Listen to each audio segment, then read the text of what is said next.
Fini. C'est fini. Ça va finir. Ça va peut-être finir.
Journal de bord numéro 14, lundi 20 novembre 1938.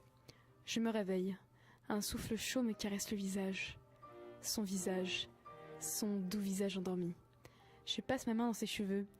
Il bouge doucement et ouvre lentement ses paupières. Ses yeux bleus se posent délicatement sur moi.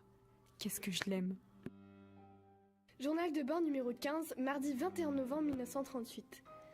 Aujourd'hui, nous sommes allés au parc. Nous avons vu des girafes, des éléphants, des biches, des zèbres, des ours, des petits singes qui gigotaient de partout. Il m'a offert une barbe à papa et une pomme d'amour. Nous avons marché pendant des heures et des heures en discutant de tout et de rien. Nous avons regardé le soleil se coucher lentement. Je l'aime tellement. Journal de bord numéro 16, mercredi 22 novembre 1938. Aujourd'hui, je ne l'ai pas vu. Il avait du travail. Chaque seconde passée loin de lui est une seconde de douleur de plus dans mon cœur. Je n'ai fait que penser à lui toute la journée. Je me rends compte que, même loin de moi, il est omniprésent. Il fait partie de moi. Je l'aime terriblement. Journal de bord numéro 17, jeudi 23 novembre 1938. 10h53. Le téléphone sonne. Je me précipite sur le combiné. J'entends sa voix. Je n'ai qu'une envie, être à ses côtés. L'appel fut court et il me manque tellement. Quand pourrais-je à nouveau le reprendre dans mes bras? Je l'aime d'un amour passionnel. Journal de bord numéro 18, jeudi 30 novembre 1938. J'ai un pressentiment. Il m'aime. Il m'assure qu'il m'aime. Mais quelque chose a changé, je le sens. Plus de barbe à papa, plus de pommes d'amour, plus de petits singes qui gigotent. J'ai l'impression qu'il n'est plus le même. Il n'y a plus cette passion, cet amour charnel entre nous. Est-ce ma faute? Ai-je fait quelque chose de mal? Je l'aime toujours pourtant. Je l'aime à en mourir. mais j'ai l'impression qu'il ne le voit pas. Je l'aime toujours. Journal de bord numéro 19, dimanche 3 décembre 1938. Je me réveille. Un souffle froid me caresse le visage. J'ouvre les yeux, la fenêtre est ouverte. J'entends le chant des hirondelles, ou des mésanges. Non, ce sont des mouettes. Oui, des mouettes. J'entends le clapotement de la pluie sur le rebord de la fenêtre. Il fait toujours aussi beau à Paris. Je me lève, je regarde mon lit. Il est vide. Il n'est toujours pas là. Je me rappelle de ces matins d'été où nous restions des heures au lit, juste nous deux. Ces matinées me manquent, il me manque, et je l'aime encore.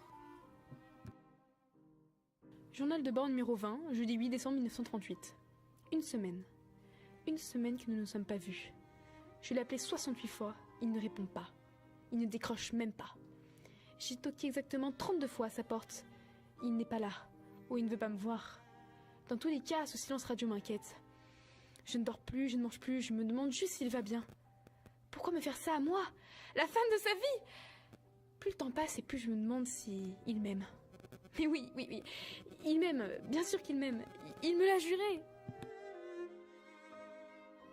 Journal de bord numéro 21, samedi 10 décembre 1938. Je l'ai vu vers 10h ce matin, dans la rue du Cygne. Il ne m'a pas vu. Je l'ai suivi pendant quelques minutes, puis il est rentré dans un immeuble. Le numéro 24. Que faisait-il ici? Nous ne sommes jamais allés à cette adresse. Il y avait un petit café en face, j'y suis allée et j'ai attendu. Il allait forcément sortir à un moment. J'ai attendu plusieurs heures durant. On a même dû me faire sortir de force du café. Je suis rentrée chez moi, sans savoir ce qu'il était allé faire dans cet immeuble. Peut-être était-il avec une autre. Il m'aime pourtant.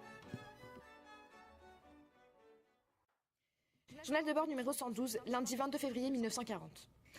Il pleut, il pleut, il pleut, il pleut.